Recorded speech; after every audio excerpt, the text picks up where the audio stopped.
ঢাকা-৮ আসনে মির্জা আব্বাসের কাছে হারলেও সংসদে যাওয়ার সুযোগ তৈরি হয়েছে এনসিপির মুখ্য সমন্বয়ক নাসিরুদ্দিন পাটোয়ারির। গণভোটে হ্যাঁ জয়ের পর অনুষ্ঠিতব্য উচ্চকক্ষ বা সিনেটে এনসিপির পক্ষ থেকে তার নামই সবচেয়ে বেশি আলোচনায়।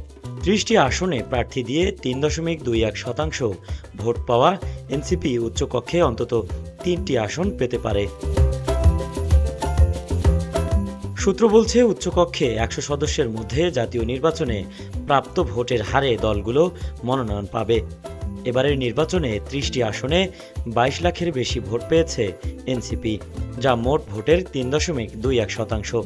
এই হিসাবে উচ্চকক্ষে ৩টি আসন পেতে পারে দলটি।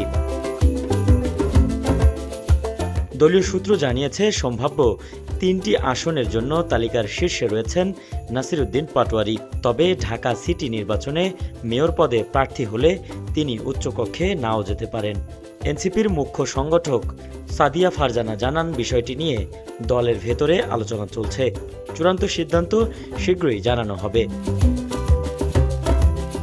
নির্বাচনী প্রচারণায় মির্জা আব্বাসের বিরুদ্ধে কড়া মন্তব্যের জেরে আলোচনায় ছিলেন নাসিরুদ্দিন পাটোয়ারি। এখন দেখার বিষয়, তিনি সিনেটের হয়ে সংসদে যান নাকি মেয়র পদে লড়েন। Desk report, RNB news.